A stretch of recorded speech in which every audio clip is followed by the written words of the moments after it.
Joining me live from his electorate is the Treasurer, Jim Chalmers. Thanks for your time, Jim Chalmers. Let's start with the fact that your counterpart won't be here when you deliver this statement next week. He's in the US. Are you surprised by this? I am a bit surprised by that, but I'm not going to take a shot at him.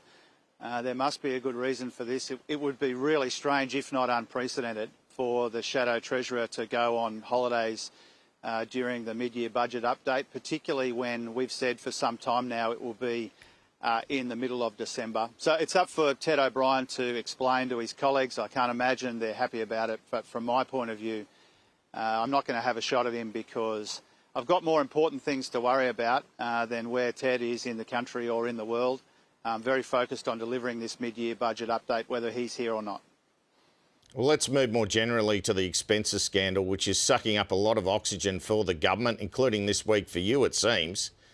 What do you make of some of the more egregious stories we've heard about here? Michelle Rowland, she's now had to admit she's broken the rules, Treasurer. She's charged business class flights for her family to go on holiday in Western Australia.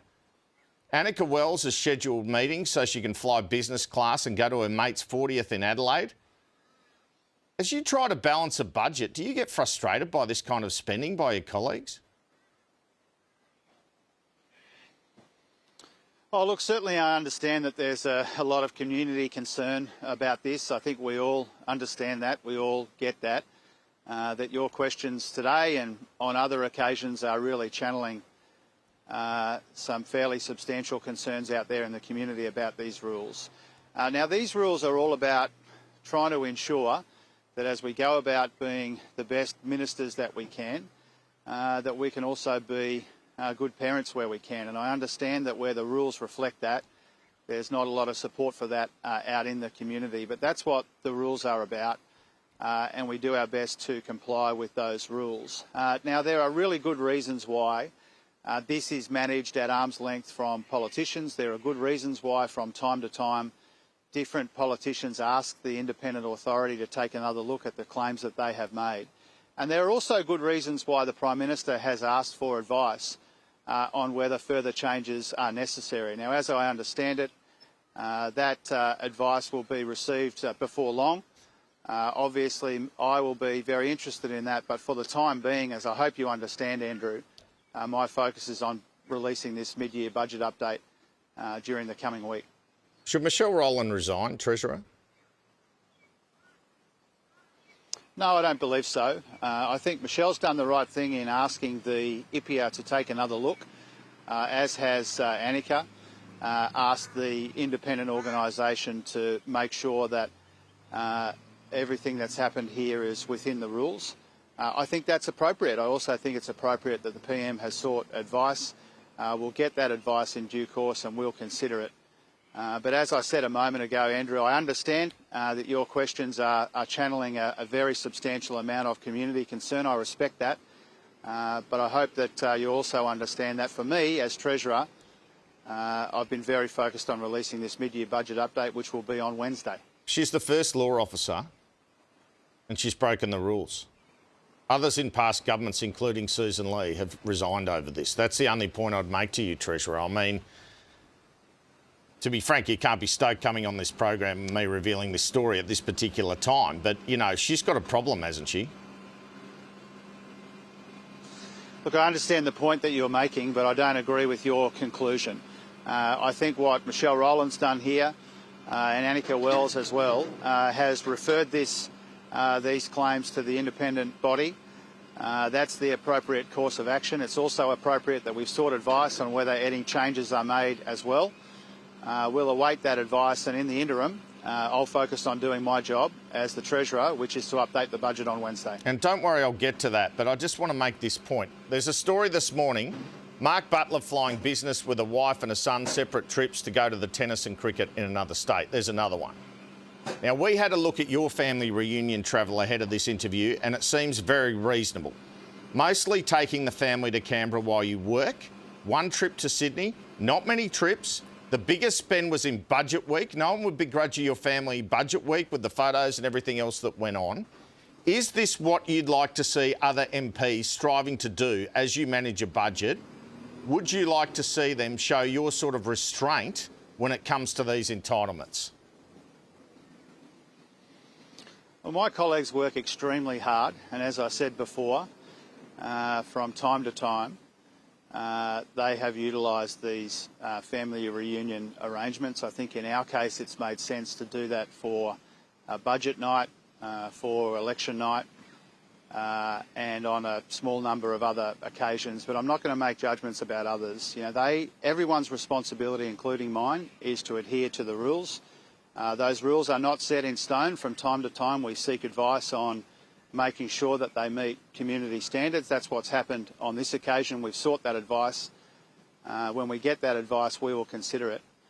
But in the interim, I'm focused on Wednesday. See, you could have used these entitlements to take the family on a holiday. You could have gone to Perth. You could have gone to Adelaide. You're a Broncos fan.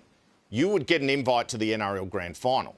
You could have used it for that. It doesn't seem that you have. You're a Lions fan. You would get an invite to the AFL Grand Final very easily. You haven't used it for that. So why haven't you? If you could have within the rules, why haven't you done what Annika Wells and Michelle Rowland and Mark Butler have done? Do you have a different kind of principled view of this personally? Well, first of all, when it comes to Annika and when it comes to Mark, as I understand it, was acting sports minister on those occasions you're referring to. And so there are different obligations on sports ministers and acting sports ministers, as I understand it. It's not really an option to miss those sorts of grand finals when you're the sports minister or the acting sports minister. So I make that point.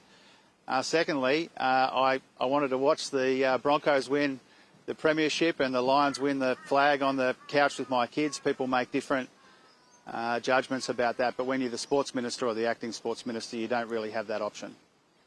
See, that is family reunion. Well, I'll talk more broadly about the budget situation in a moment, but today you're also mandating that retailers use cash, or you're announcing that's happening from the 1st of January. Can you take us through that?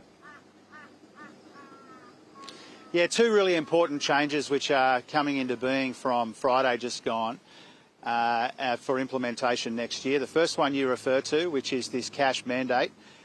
Even as fewer people want to use cash, we want to make sure that people can use cash for essentials when they want to and when they need to. And so the cash mandate is all about making sure that supermarkets and servos have to accept cash between 7 o'clock in the morning and 9 o'clock at night. There's a carve-out for small business for good reason. But we've done a heap of consultation here. We know that for a lot of people, they'd prefer to still use cash for essentials. And we're mandating that. There's no obligation currently. We're changing that to make sure there's an obligation. But the other really important change, which is just coming into being, just been made law in the last couple of days to bring in next year, is we're cracking down on price gouging by the supermarkets. And this is all about getting a fairer go for families and pensioners at the checkout. It's about delivering on our commitment to crack down on price gouging by the major supermarkets. And so 2025 is a year of delivery. We're delivering what we promised when it comes to the cash mandate. We're delivering what we promised when it comes to cracking down on price gouging. And these are really important developments just in the last couple of days. Well, let's move now to the deficits which you're tackling this week, or tackling over the next few months, but including up to this week. The budget had them at $42 billion for 25-26 and around $35 to $37 billion per year for the next 3 years after that. So pretty substantial. Have you got them down at all? And have you been able to generate much in the way of savings to reduce those deficits in the lead up to MyEFO? Yeah, a couple of important specific points about that. But first of all, this mid-year budget update is all about delivery, responsibility and restraint. It's about delivering the commitments we took to the people in May. It's about finding room for big pressures on the budget, and it's about updating our forecasts. So it's not a mini budget. There's not a lot of new stuff in there, but there's a lot of hard yards to make room for our commitments and the big pressures on the budget, which are intensifying rather than easing.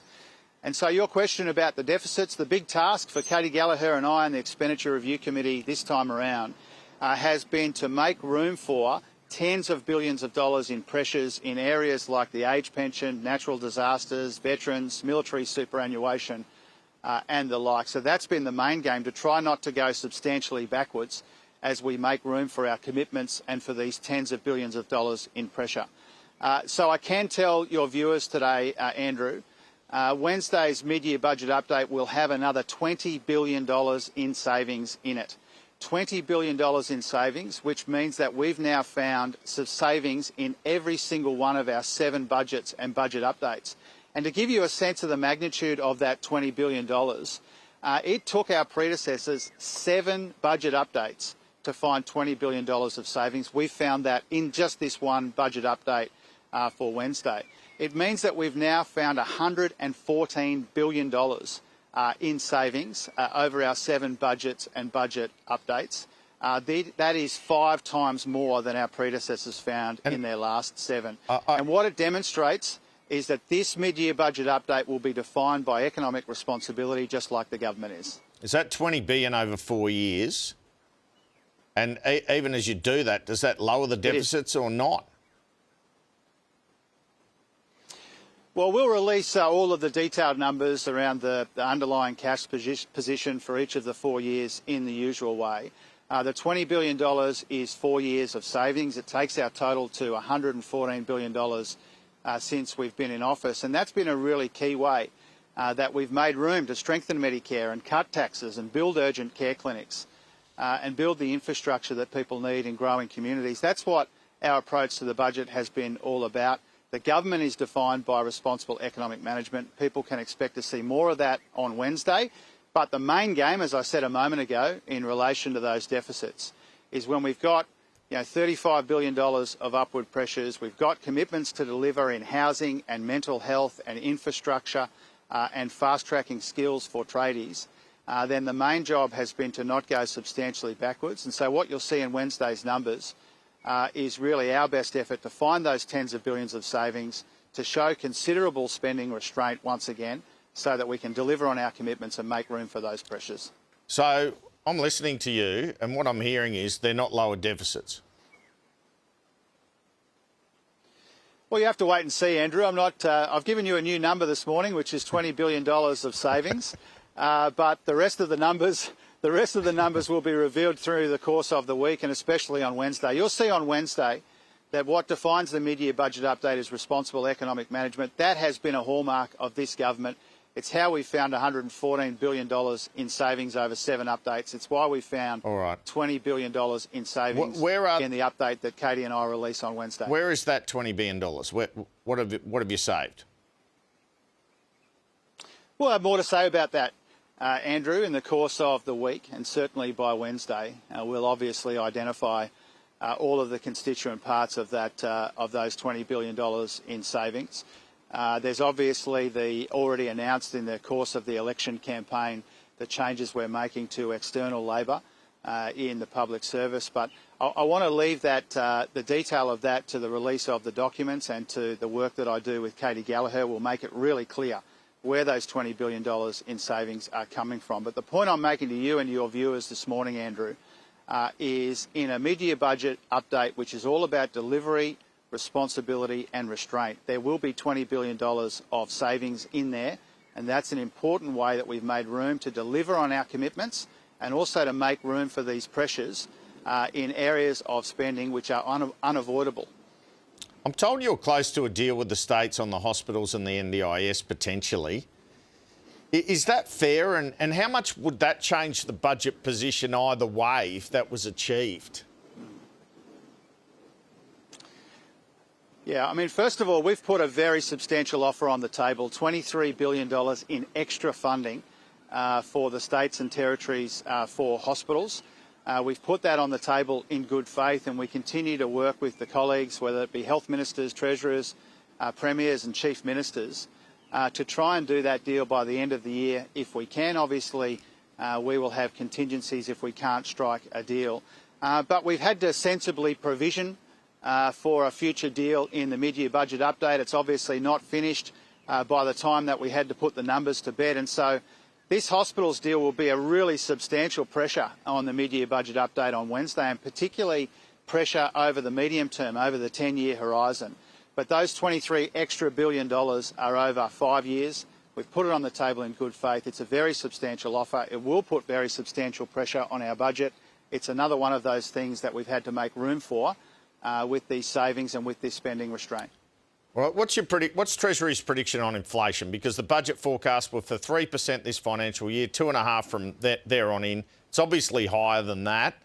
And how much of a driver for inflation is energy costs? How much of a mask has this energy bill rebate you put on been for the government's perceived performance on inflation?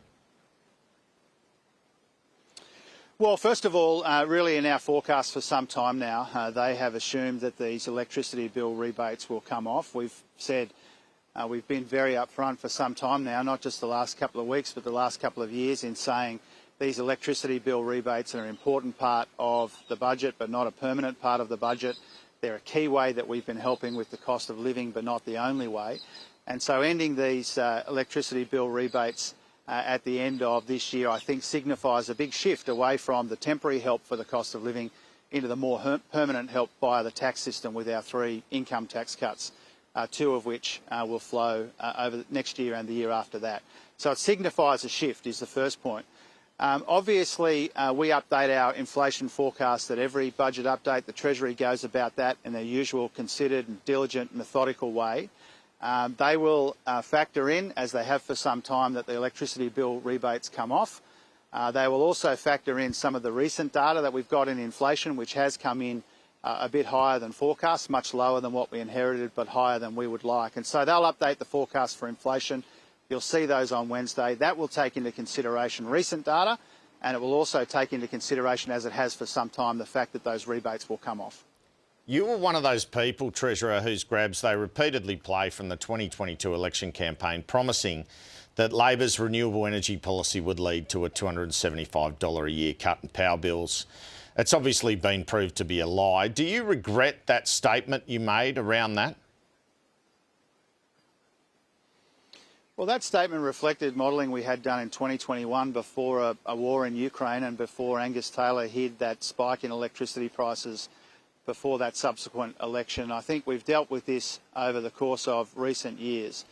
The key now is what happens when we try and replace these increasingly unreliable coal-fired power stations as they exit the system, as they have been planned to do for some time. And the key to that is replacing that generation with cleaner and cheaper, renewable, reliable energy, and that's our plan. You announced a change, or Chris Bowen did, on the batteries policy yesterday. It's a little bit hard to follow, but basically you won't be able to claim for bigger batteries, and obviously this has blown out your budget, this election promise. Can you explain the change to our viewers? I can. So this program has been extremely successful, and now we need to make sure that it's sustainable. And that's what the changes that Chris announced yesterday are all about. And what it means is tapering the benefit for bigger batteries.